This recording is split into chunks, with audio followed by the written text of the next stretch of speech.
నమస్తే. టెలివిజన్లోనే మొట్టమొదటి యాంకర్గా నిలిచిన ఎంతో పేరు సాధించినటువంటి శాంతి స్వరూప్ గారు ఈరోజు కన్నుమూశారు. యశోద హాస్పిటల్లో గుండెపోటుతో చికిత్స పొందుతున్న ఆయన తుది శ్వాస విడవడం జరిగింది. ప్రస్తుతం మనము వాళ్ళ ఇంటి వద్దే ఉన్నాము. చిన్ననాటి స్నేహితులు కూడా ఇక్కడే ఉన్నారు. ఒకసారి వారితో మాట్లాడదాము. అసలు ఏం జరిగిందో తెలుసుకునే ప్రయత్నం చేద్దాం. నమస్తే సార్. నమస్తే అమ్మ, నా పేరు సుధామ అంటారు. నేను ఆల్ ఇండియా రేడియోలో ప్రోగ్రామ్ ఎగ్జిక్యూటివ్గా రిటైర్ అయ్యాను. నేను చిన్నప్పటి నుంచి మేమందరం బాగా ఫ్రెండ్స్ మేమంతా కూడాను. అంటే యాక్చువల్గా వాళ్ళ పెళ్లి కాకముందు నుంచి వైఎంసీ వక్తృత్వ సాహిత్య సమితి అని ఒకటి ఉండేది. అందులో మేమంతా చిన్నప్పుడు మిత్రులు అన్నమాట. ఆల్ ఇండియా రేడియోలో కూడా ఫస్ట్గా మేము ట్రైనింగ్ పొందిన వాళ్ళం మేమే. ఆకాశవాణిలో యువవాణి కింద అంతా ట్రైనింగ్ పొందిన వాళ్ళం. తను అప్పట్లోనే న్యూస్ యూనిట్లో క్యాజువల్గా చేసేవాళ్ళం. మేమంతా కూడా క్యాజువల్ అనౌన్సర్లుగా, ప్రొడక్షన్ అసిస్టెంట్లుగా పనిచేసేవాళ్ళం. అప్పుడు దాదాపు మాది 50-60 ఏళ్ల పరిచయం అది. సో తను మంచి కవి కూడా. తను రాసేవాళ్ళు అప్పట్లో. వెండిపూలని మొదటిసారి ఉగాది మీద అన్ని కవితలతో 1971లోనే ఒక కవితా సంకలనం వచ్చింది.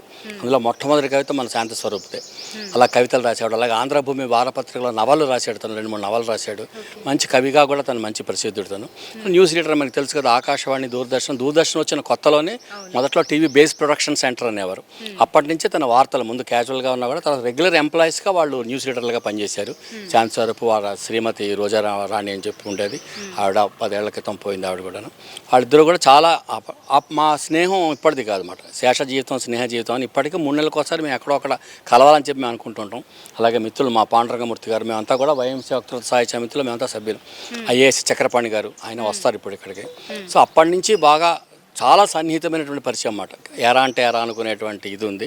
ఈ మధ్యన ఒక 20 రోజుల క్రితం శంషాబాద్ దగ్గర అతనికి ఫామ్ హౌస్లో మేమంతా కలిసాం. బహుశా అనుకున్నాడేమో ఇంకా అందరూ వెళ్ళిపోతాననేది అనుకున్నాడేమో తెలియదు. దాదాపు అందరం ఒక లంచ్లో తను ఏర్పాటు చేశాడు. అందరం అక్కడ కలుసుకున్నాం. తన ఆరోగ్యం ఆ మధ్య క్షీణించింది కొంచెం. డయాలసిస్ మీద ఉన్నాడు కొన్నాళ్ళు. డయాలసిస్ మీద ఉండగానే అనుకోకుండా రెండోసారి స్ట్రోక్ వచ్చింది. ఎందుకంటే చాలా జీవితంలో డక్కా ముక్కలు తిన్నాడు చాలా. ఎందుకంటే స్ట్రోక్ వల్లే పోయారు అంతే. దీనివల్ల ఇదేం కాదు. స్ట్రోక్ అంటే 3 బ్లాక్స్ ఏవో ఉన్నాయని అన్నారట. అందులో పైగా అంటే డయాలసిస్ మీద డైలీ డయాలసిస్ మీద ఉన్నాడు. అందులో నిజంగా చాలా మన కలిసిన కూడా ఎవరు అనుకోలేదు. అనుకోని మాకు దిగ్భ్రాంతికరమైనటువంటి వార్త మా స్నేహితులందరికీ కూడా. మీకు ఎప్పుడు తెలిసింది సార్ ఇది? నాకు పొద్దున్నే తెలిసింది. వాళ్ళ అబ్బాయే ఫోన్ చేశాడు. ఎందుకంటే వాళ్ళ పెద్ద అబ్బాయి అక్కడ ఉంటాడు, ఫారిన్లో ఉంటాడు. పెద్ద అబ్బాయికి మ్యారేజ్ అయింది. 2 మనవలు కూడా తనకి. తర్వాత రెండో అబ్బాయి ఇక్కడే ఉంటాడు. అతనికి మ్యారేజ్ అవ్వలేదు. అది కొంచెం దిగులు ఉండేదో మనకు తెలియదు, కానీ కొంచెం ఇదిలో ఉండేవాడు. కానీ ఏంటంటే చాలా చాలా గొప్ప స్నేహశీలి, అందరితో ఇదిగా ఉండేవాడు. మాకు శాంతి స్వరూప్ అంటే మిత్రులను తెలుసు, కానీ వాళ్ళ ఇంటి పేరు జయంతి శాంతి స్వరూప్ అని, వాళ్ళ అమ్మ పేరు తాయారమ్మని ఇప్పుడు తెలిసింది నాకు కూడా యాక్చువల్గా. అలాగా అంత క్లోజ్గా మేము ఇది గడిపినటువంటి ఇది. కాబట్టి అంటే అది మర్చిపోలేము. చాలా బాధాకరమైన విషయం. ఎందుకంటే ఒక జ్ఞాపకంగా ఉండిపోయాడు. ఇంకా అంతకంటే ఏం లేదు. నా పేరు పాండురంగమూర్తి అమ్మ. మేము వీళ్ళు యాక్చువల్లీ చిక్కడపల్లిలో ఉండేవాళ్ళము. దాదాపు 65 సంవత్సరం 1965-67 నుంచి తెలుసు. ఆల్మోస్ట్ నేబర్స్, దగ్గరలోనే ఉండేవాళ్ళము. అది కాకుండా ఈ సాహిత్యాభిలాష ఉన్న వాళ్ళందరం ఒక చిన్న సంస్థలాగా పెట్టుకొని వైఎంసీ వక్తృత్వ కళా సమితి అని అక్కడ తరచూ కలిసేవాళ్ళం. అది కాకుండా ఎవరు ఎటువంటి కార్యక్రమం ఏర్పాటు చేసినా సాహిత్యానికి సంబంధించి కానీ సాంస్కృతికమైన సంబంధించింది కానీ అక్కడ కలుస్తుండేవాళ్ళం. సో ఆ విధంగా అప్పటి నుంచి తెలుసు. ఇది చాలా బాధాకరమే పొద్దున్న ఈ మెసేజ్ వచ్చేదాకా. ఎందుకంటే ఇప్పుడే మా మిత్రుడు చెప్పినట్లు ఒక 15-20 రోజుల క్రితమే వాళ్ళ ఫామ్ హౌస్లోనే మంచి గెట్ టుగెదర్ అరేంజ్ చేశాడు. యాజ్ ఇట్ వాజ్ అందరం కలుసుకున్నాం. ఫేర్వెల్ పార్టీ లాగా అయిందన్నమాట. ఇప్పుడు అనుకుంటున్నాము ఆయనకు ముందు తెలుసా ఏమి ఇట్లా ఫేర్వెల్ లాగా పెట్టినాడు అందరిని పిలిచి అని చెప్పి మమ్మల్ని పిలిచాడు. తర్వాత వాళ్ళ కొలీగ్స్ ఎవరైతే ఉన్నారో, అంటే దూరదర్శన్లో చేసినారు కదా, ఏఆర్లో కూడా చాలామంది కలిసి పనిచేశారు. వాళ్ళందరినీ పిలుచుకోవడం జరిగింది. అదంతా అయింది. చాలా యాదృచ్ఛికమా, అది ఏంటి అంత ప్లాన్ తెలుసా అతనికి ముందే? ఆ 6th సెన్స్ ఏదో ఉంటాం కదా, అట్లా ఏమైనా పనిచేసిందా అని ఇప్పుడు ఇవాళ అనుకుంటున్నాము. అప్పుడు తెలియదు అది. అప్పుడు చాలా ఉన్నారు అందరు లోపల ఉన్నారు. ఏపీఎస్ఆర్టీసీలో చాలా పెద్ద పొజిషన్లో రిటైర్ అయ్యారు ఆయన కూడా. పాండురంగమూర్తి గారు కూడా ఏపీఎస్ఆర్టీసీలో పెద్ద పొజిషన్లో రిటైర్ అయ్యారు. ఇప్పుడు చాలా యాక్టివ్గా మేము అంతా కూడా కలిసి రకరకాల. ఇప్పుడు చక్రపాణి ఐఏఎస్ ఆయన ఇప్పుడు డైరెక్ట్గా అంబర్పేట వస్తున్నారు. ఇప్పుడు అంబర్పేటలో 2-4 అవుతుంది కార్యక్రమం, చివరి రిచువల్స్. ప్రస్తుతం రిచువల్స్ స్టార్ట్ అయ్యాయి. వచ్చారు ఇంకా చాలామంది. శోభాశంకర్ అని అనౌన్సర్గా చేసిన తను కూడా మీ ఛానల్స్లో అట్లా కూడా శంకోని కార్టూనిస్ట్, అలాగే వై రామకృష్ణరావు. మేము నాలాంటి రైటర్లు మిత్రులు అంతా దూరదర్శన్ వాళ్ళు చాలామంది ఉన్నారు. మీరు పెడితే వాళ్ళందరినీ కూడా ఒకసారి పలకరించడానికి. ప్రముఖ తెలుగు న్యూస్ యాంకర్ శాంతి స్వరూప్ కన్నుమూశారు. గుండెపోటుతో చికిత్స పొందుతూ హైదరాబాద్ యశోద ఆసుపత్రిలో తుది శ్వాస విడిచారు. దూరదర్శన్లో వార్తలు చదివిన తొలి తెలుగు యాంకర్, ఇప్పటి న్యూస్ రీడర్లు ఎందరికో గురువు. 1978లో న్యూస్ చదవడానికి జాబ్లో చేరిన ఆయనకు వార్తలు చదివేందుకు 1983 వరకు వేచి చూడాల్సి వచ్చింది. ప్రాంప్టర్ లేని సమయంలోనే తప్పులు లేకుండా జాగ్రత్తగా ఆయన వార్తలు చదివేవారు. 2011లో పదవి విరమణ చేశారు. ప్రస్తుతం మనం వాళ్ళ ఇంటి దగ్గరే ఉన్నాము. ప్రముఖులంతా కూడా విచ్చేస్తున్నారు. ఒక్కొక్కరుగా కూడా విజువల్స్కి అటెండ్ అయ్యి ఇదంతా కూడా చివరిసారిగా ఒక్కసారి ఆయనని చివరి చూపు చూసుకునేందుకు కూడా ప్రముఖులంతా కూడా ఒక్కొక్కరు కూడా వచ్చి విజిట్ చేస్తున్నటువంటి సందర్భం. ప్రస్తుతం మనం ఇంటి దగ్గరే ఉన్నాము. ఒకసారి లోపలికి వెళ్దాము. లోపల కార్యక్రమాలు కూడా జరుగుతూ ఉన్నాయి. అదేవిధంగా ఈరోజు 4 గంటలకి గుండెపోటుతో చికిత్స పొందుతూ హైదరాబాద్లోని ఒక ప్రైవేట్ ఆసుపత్రిలో ఆయన తుది శ్వాస విడిచారు. శాంతి స్వరూప్ తెలుగు ప్రేక్షకులకు బాగా సుపరిచితులు. ఆయన తెలుగులో వార్తలు చదివిన తొలి యాంకర్ కావడం విశేషం. ఇప్పటికీ తెలుగు న్యూస్ రీడర్లు ఎంతోమందికి ఆయన గురువు. 1978లో న్యూస్ చదవడానికి జాబ్లో చేరిన ఆయనకు వార్తలు చదివేందుకు 1983 వరకు వేచి చూడాల్సి వచ్చింది. 2011లో ఆయన పదవి విరమణ చేశారు. 3 దశాబ్దాల క్రితం మనకు కనీసం టెలిప్రాంప్టర్ కూడా లేదు. అందువల్లనే అప్పట్లో స్క్రిప్ట్ పేపర్లనే బట్టి మరీ వార్తలు చెప్పేవారు శాంతి స్వరూప్.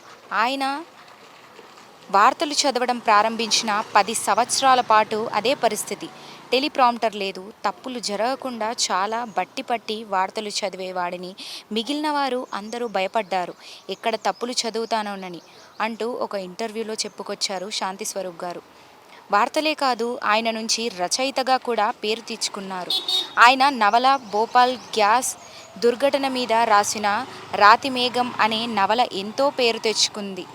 ఆ తర్వాత క్రికెట్ పైన క్రేజ్ అనే నవల, సతీ సహగమనాన్ని వ్యతిరేకిస్తూ అర్ధాంగిని అనే నవలలు రచించారు శాంతి స్వరూప్. హైదరాబాద్లో పుట్టి పెరిగిన శాంతి స్వరూప్ గారు చిన్ననాటినే తండ్రి, ఆ తర్వాత పెంచి పెద్ద చేసిన అన్నయ్య మరణించడంతో అప్పట్లో కుటుంబ బాధ్యతలన్నీ ఆయనపైనే పడ్డాయి. ఆ తర్వాత ఎన్నో కష్టాలు పడి మంచి యాంకర్గా పేరు తెచ్చుకున్న శాంతి స్వరూప్ 1980లో సహా సీనియర్ యాంకర్ రోజారాణిని జీవిత భాగస్వామిగా చేసుకున్నారు. వారికి 2 పిల్లలు. వారిద్దరూ ఐఐటి చేసి అమెరికాలో స్థిరపడ్డారు. కాగా ఇలా యాంకర్గా ఎంతో పేరు తెచ్చుకున్న ఈయన మరణ వార్త ప్రస్తుతం తెలుగువారిని కదిలిస్తోంది.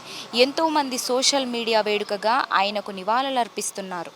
తొలి తెలుగు న్యూస్ రీడర్ శాంతి స్వరూప్ మరణం తెలుగు ప్రజలను తీరని లోటుని ఆంధ్రప్రదేశ్ టీడీపీ చీఫ్ అచ్చెన్నాయుడు అన్నారు. శాంతి స్వరూప్ వార్తలు చదివినట్లుగా కాక చెప్పినట్లుగా ఉండేవారన్నారు. దాదాపు 28 ఏళ్ల పాటు తెలుగు వార్తలను చదివి తెలుగు భాషకే వన్నె తెచ్చిన చిరస్మరణీయుడు శాంతి స్వరూప్ అని కొనియాడారు. టెలిప్రాంప్టర్ లేని రోజుల్లో కేవలం స్క్రిప్ట్ పేపర్ల ఆధారంగా వార్తలు చదివిన శాంతి స్వరూప్ నేటి యువతకు ఎంతో ఆదర్శనీయులన్నారు. శాంతి స్వరూప్ వార్తలు చదివితే అవి చదివినట్లు కాక చెబుతున్నట్లుగా ఉండేవని, అది న్యూస్ రంగంలో శాంతి స్వరూప్ ముద్ర అని చెప్పుకొచ్చారు. అలాంటి తెలుగు జాతి ముద్దుబిడ్డ శాంతి స్వరూప్ ఆత్మకు శాంతి కలగాలని, ఆయన కుటుంబ సభ్యులకు మనోధైర్యం ఇవ్వాలని భగవంతుణ్ణి ప్రార్థిస్తున్నానని అచ్చెన్నాయుడు పేర్కొన్నారు. ప్రముఖ న్యూస్ రీడర్ శాంతి స్వరూప్ గుండెపోటుతో కన్నుమూశారు. 2 రోజుల క్రితం ఆయనకు గుండెపోటు రావడంతో వెంటనే కుటుంబ సభ్యులు ఆయన్ని యశోద ఆసుపత్రిలో తరలించారు. అయితే చికిత్స పొందుతూ శాంతి స్వరూప్ ఈరోజు తుది శ్వాస విడిచారు. శాంతి స్వరూప్ తెలుగులో తొలిసారి వార్తలు చదివారు. తెలుగు తొలి న్యూస్ రీడర్గా చెరగని ముద్ర వేశారు. దూరదర్శన్ పేరు చెప్పగానే అందరికీ గుర్తుకు వచ్చేది శాంతి స్వరూప్ గారు. పేరుకు తగ్గట్టుగానే మాటల్లో చేతల్లో ఆయన శాంతి స్వరూపుడే. వార్తలు, సమాచారం, జాబులు, జవాబులు, ధర్మ సందేహాలు కార్యక్రమం ఇలా దేనినైనా ప్రేక్షకుల మదిలోకి ప్రశాంతంగా చొచ్చుకుపోయేలా చేసిన శాంతి స్వరూప్ ప్రస్తుతం తరం యాంకర్లకు ఆయన గురువు అంటే అతిశయోక్తి కాదు. తెలుగు నేలపై 1977 అక్టోబర్ 23న నాటి రాష్ట్రపతి నీలం సంజీవ్ రెడ్డి దూరదర్శన్ కార్యక్రమాలను ప్రారంభించారు. సోమాజిగూడలో స్టూడియో నుంచి మాట్లాడిన మొట్టమొదటి యాంకర్ శాంతి స్వరూప్ గారు. 1978లో ఆయన దూరదర్శన్లో ఉద్యోగిగా చేరారు. 1983 నవంబర్ 14న తెలుగు వార్తా విభాగం ప్రారంభమైంది. మొట్టమొదటి న్యూస్ రీడర్గా ఆయనకే అవకాశం దక్కింది. ఆ రోజు బాలల దినోత్సవం ప్రారంభోత్సవ వేడుకలను ఓబీ వ్యాన్ లేకపోవడం వల్ల కేవలం కవరేజ్ మాత్రమే చేసి ఆ కార్యక్రమానికి సంబంధించిన విజువల్స్ చూపుతూ వార్తలు చదివారు. ఎదురుగా స్క్రీన్పై కనిపిస్తున్న అక్షరాలను చూసి చదవడానికి ఇప్పటిలా టెలిప్రాంప్టర్లు లేవు. అందుకే విద్యార్థిల వార్తలన్నీ ముందుగానే వల్లే వేసుకునేవారు శాంతి స్వరూప్ గారు. ఆయన వార్తలు చదువుతుంటే ఇరుగు పొరుగు వారితో మాట్లాడుతున్నట్లుగా, తోటి వారికి చెబుతున్నట్లుగా ఉండేది. ఇదే తెలుగువారిలో ఆయనకంటూ ఓ ప్రత్యేకతను తెచ్చిపెట్టింది.